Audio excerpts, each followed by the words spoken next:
Awesome. Capture that. Capture. Mama go, mama she's sleeping. Mama soon. Mama might do over the 8:30.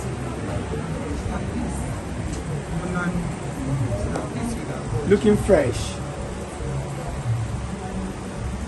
Looking wonderful.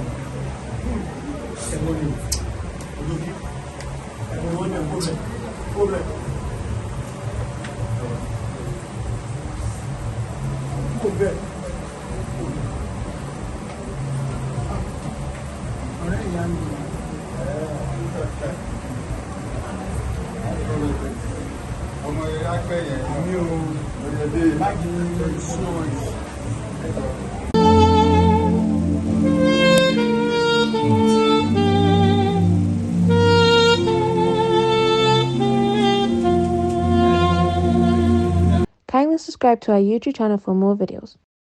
Click on the subscribe button down below and the bell beside it. This will notify you once we drop a new video.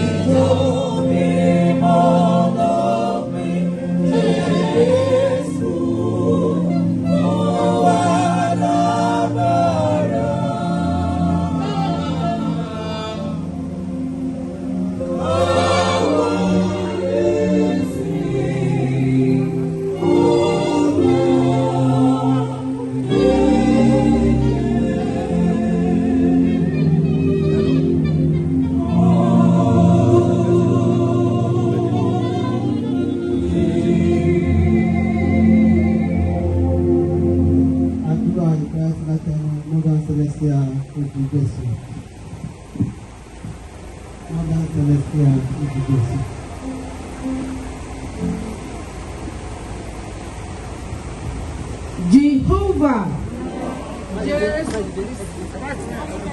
Michael mímọ́, bàbá wa àtọlọ́run wa.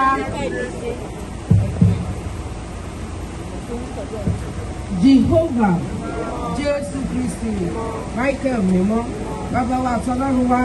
Olùjọ̀gbọ́n Ọlọ́run ọ̀ṣọ́fà, ọba tí ọpẹ́ tọ́ sí yín yẹ, àyìn lógo agbé yín ga, adúpẹ́ àsọpẹ́ ẹ ṣeun, Olúwa ẹ mà ṣe o, nítorí pé tí adájọ́ ọjọ́ náà Olúwa ẹ̀jẹ̀ ó yẹ̀, àbúrò ẹ̀jẹ̀ ó ṣẹlẹ̀, adúpẹ́ Ọlọ́run wa, nítorí pé ìpele òyìn tá a ṣe lónìí, ẹ bá wa dọ́gba, ẹ gbàkóso, Olúwa gba ọpẹ́ wa, Olúwa gba ẹ̀yìn wa, orí ọpẹ́ bíi ìmájò wọn lẹ́nu wa, Jésù ọmọ Ọlọ́run, èdè kálukú wa ń tẹ̀síwájú à ń lọ ilé wa, olùdókòwò ṣùgbọ́n a máa bá wa lọ, orúkọ májò ṣubú lẹ́nikẹ́ni, àrùnkàrùn májò wọlé tọ̀ wá wá, Ọlọ́run wa májà délé kú o, lórúkọ Jésù àwọn máa fi sílẹ̀ ibi ìbí májò bá wọn, lórúkọ Jésù ìrìnàjò la fi lé yín lọ́wọ́, Olúwa wá gba àkóso, Olúwa bàbá jọ̀ọ́, gbogbo tí wọ́n ń ṣe lọ́la, Olúwa wá jẹ́rìí ara rẹ̀, dáàbò rẹ̀ gbà wọ́n mọ́ Olúwa, lórúkọ Jésù iwájú tí ìyá wa kọjú sí,